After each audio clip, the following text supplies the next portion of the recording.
आज आपको एक अजीब चीज दिखा रहा हूँ। मेरी और प्रधानमंत्री जी की कार, मैं और वो एक ही रोड पे हैं। सामने 10 मिनट खड़ी रहने के बाद यू टर्न लेके वापस आ रही है। प्रधानमंत्री जी का काफिला फंसा था और पुलिस उसको भी निकालने में नाकामयाब रही। और ये कितना बड़ा सिक्योरिटी लैप्स है।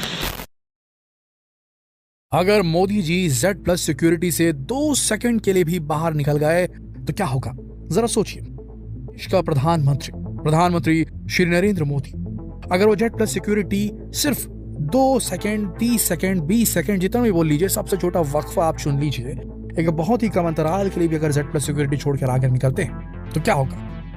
आपको बता दें दोस्तों, Z+ सिक्योरिटी किस तरीके से काम करती है।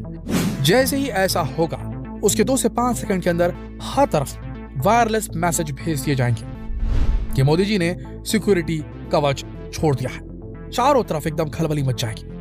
सारे सिक्योरिटी फोर्सेस तुरंत तैनात होंगे और उनकी सुरक्षा को वापस उनके सुरक्षा शील्ड को, कवच को पूरी तरीके से एस्टैब्लिश करने में जुट जाएंगे।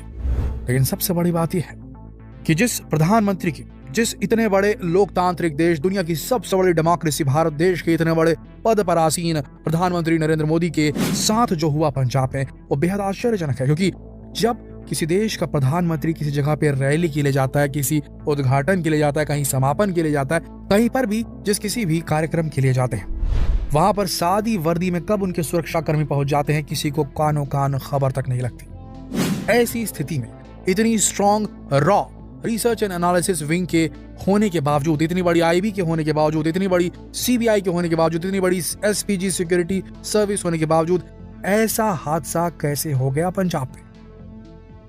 आपको बता दें कि कई लोगों का यह भी मानना है कि प्रधानमंत्री की सुरक्षा में हुई चूक कोई आकस्मिक घटना नहीं थी, बल्कि एक सोची समझी साजिश थी, एक ऐसा पॉलिटिकल ड्रामा जिसे बकायदा रचा गया था। ऐसा कुछ लोगों का मानना है, क्योंकि उनके हिसाब से जब भी प्रधानमंत्री कहीं मूव करते हैं तो उनके काफिले से पहले ही कुछ गाड़ियां निकलती हैं और साथ ही वहां की लोकल जो खुफिया एजेंसी है वो भी काम करती है प्रधानमंत्री के साथ। प्रधानमंत्री की खुद की एक खुफिया एजेंसी होती है जो उन्हें सिक्योरिटी प्रोवाइड करती है। वो खुद ये पता लगा लेती है कि उनके रूट में आगे क्या मिलने वाला है। ऐसी स्थिति में इतने सारे लोग कैसे वहां पहुंच गए, कैसे फ्लाईओवर को जैम कर दिया गया, क्यों प्रधानमंत्री मोदी जी का पूरा काफिला 15-20 मिनट के लिए वहीं खड़ा रहा, ये संभव है ही नहीं। फिर ये कैसे हुआ? तो कई लोग ये कयास लगा रहे हैं, खासकर विरोधी ये कयास लगा रहे हैं कि सारा कुछ बीजेपी का प्लान एक ड्रामा था, पॉलिटिकल ड्रामा था, पंजाब को बदनाम करने का, पंजाब के मुख्यमंत्री को बदनाम करने का। लेकिन ऐसा नहीं है दोस्तों, असलियत कुछ और ही है। ये वाकई में एक बहुत बड़ा सिक्योरिटी लैप्स था जो पंजाब सरकार, पंजाब पुलिस के द्वारा अंजाम दिया गया था। सिक्योरिटी लैप्स को एक बहुत बड़ी गलती थी, एक बहुत बड़ी सुरक्षा चूक हुई और इसे मानना होगा। आप जानते हैं जब पूरी घटना घटी तो वहां के जो CM है उन्होंने क्या कहा। पंजाब के मुख्यमंत्री चरणजीत सिंह चन्नी का एक बयान सामने आया था जिसमें उन्होंने कहा कि पंजाब में प्रधानमंत्री की सुरक्षा को लेकर कोई खतरा नहीं है। भले ही उनकी सुरक्षा में चूक हुई है, लेकिन यहां पर उनकी जान को कोई खतरा नहीं है। तो दोस्तों, बात ऐसी है कि भारत के प्रधानमंत्री नरेंद्र मोदी को यूनाइटेड स्टेट्स और इजराइल जैसी कंट्रीज ने बहुत खतरे वाले सिचुएशन में बताया है। यानी कि उनकी तरफ से वार्निंग जारी की गई है कि इस व्यक्ति के ऊपर कभी भी हमला हो सकता है, यानी कि प्रधानमंत्री नरेंद्र मोदी जी के ऊपर। ऐसी स्थिति में पंजाब के मुख्यमंत्री कौन से ऐसे होते हैं जो ये कह सकते हैं कि उन पर कोई खतरा नहीं है, जब इतनी बड़ी बड़ी कंट्रीज ने उनके नाम पर टैग लगा कर रखा है कि इनके ऊपर खतरा मंडरा रहा है। ऐसे में कैसे ये बोला जा सकता है कि इन्हें कहीं पर भी कोई भी खतरा नहीं है? अगर कोई कोशिश करता तो बड़ा हादसा हो सकता था उस दिन भी। आज की तारीख में Narendra Modi ji most wanted prime minister, उनकी जान को खतरा, और ऐसे व्यक्ति के बारे में पंजाब के मुख्यमंत्री कैसे कह सकते हैं कि उनकी जान को कोई खतरा था ही नहीं? देखिए दोस्तों, गौर से सुनिए। अगर कोई अपनी Z+ सिक्योरिटी से बाहर निकलने की कोशिश करता है तो जरा इतिहास के पन्नों को खंगाल लीजिए, आपको पता चल जाएगा कि सुरक्षा से बाहर जाने का मतलब क्या होता है। आप सबको याद होगा कि किस तरीके से राजीव गांधी की हत्या हुई थी।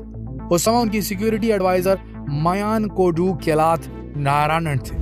राजीव गांधी जी की हत्या के पहले नारायण जी ने उनकी सुरक्षा को, यानी राजीव गांधी जी की सुरक्षा को, SPG जो सुरक्षा थी, स्पेशल प्रोटेक्शन ग्रुप की जो सुरक्षा थी, उसे कम कर दिया था, उसे हटा ही दिया था लगभग। और ये कहना था, ये मानना था उनका कि अब उन्हें कोई खतरा नहीं। लेकिन कुछ ही दिनों बाद राजीव गांधी जी की हत्या कर दी गई। इस घटना से आप समझ सकते हैं कि प्रधानमंत्री की सुरक्षा को हटाने का मतलब क्या होता है। बिल्कुल इसी तरीके से इंदिरा गांधी जी की भी हत्या हुई, लेकिन आपको जानकर हैरानी होगी कि M.K. नारायणन पर आगे किसी भी तरह की कोई इंक्वायरी नहीं बैठी। जैसे ही कांग्रेस की सरकार आई, उन्हें प्रधानमंत्री मनमोहन सिंह का सिक्योरिटी एडवाइजर बना दिया गया, वो भी पूरे 10 सालों के लिए। अगर इंक्वायरी हुई होती उनके ऊपर में तो शायद वो जेल में होते। एक घटना के बारे में मनिंदर जीत सिंह बिट्टा कहते हैं कि प्रधानमंत्री नरेंद्र मोदी एक रैली को संबोधित करने के लिए पटना गए हुए थे। तब मनिंदरजीत सिंह बिट्टा जी ने ये जो खबर थी इसे न्यूज चैनल में देखा। उन्होंने देखा कि इस तरीके से बिना सिक्योरिटी के मोदी जी घूम रहे हैं। उन्हें समझ में आ गया कि अगर ये इसी तरीके से घूमते रहे तो उनकी जान को खतरा हो सकता है। इसीलिए उन्होंने तुरंत एक चिट्ठी लिखी और किसी तरीके से प्रधानमंत्री तक पहुंचाया, जिसमें साफ साफ लिखा था कि प्रधानमंत्री की जान को खतरा। इसी बीच पटना में एक जोरदार ब्लास्ट हुआ था, लेकिन किसी तरीके से प्रधानमंत्री मोदी जी बच गए थे। दोस्तों, प्रधानमंत्री मोदी जी की सुरक्षा में चूक को लेकर आज बड़े बड़े सवाल खड़े हो रहे हैं। बाकायदा इसकी जांच के लिए एक स्वतंत्र समिति का भी गठन किया गया, जिसे सुप्रीम कोर्ट की रिटायर्ड जज इंदु मल्होत्रा लीड कर रही है। आज ये मामला सुप्रीम कोर्ट तक भी पहुंच गया है। आपको बता दें कि जहां पर पंजाब में प्रधानमंत्री मोदी जी की रैली को संबोधित करने जा रहे थे, वहां से बॉर्डर की दूरी, पाकिस्तान हिंदुस्तान बॉर्डर की दूरी महज 15 से 20 किलोमीटर है। यह बहुत ही संवेदनशील इलाका है। 2021 में बॉर्डर के पास करीब 59 ड्रोन मिल चुके हैं। मनिंदरजीत सिंह बिट्टा, जो all India anti terrorist front के चेयरमैन हैं और इंडियन यूथ कांग्रेस के प्रेसिडेंट भी हैं, उनकी अगर बात माने तो उनके हिसाब से इस तरह से कोई भी आतंकवादी उन्हें बड़ी आसानी से अपना शिकार बना सकता था पंजाब में, जहां पर उनका काफिला, प्रधानमंत्री जी का काफिला 15-20 मिनट के लिए रुका था। सिर्फ एक रिमोट का बटन दबाते ही सब कुछ खत्म हो जाता, क्योंकि इस तरह की वारदातें कई बार हो चुकी हैं, बल्कि वो खुद कई बार बड़े बड़े धमाकों से बच चुके हैं, ऐसा मनिंदरजीत सिंह बिट्टा जी का कहना है। देखा जाए तो भारत के प्रधानमंत्री की सुरक्षा में चूक बहुत सारे सवाल खड़े करती है।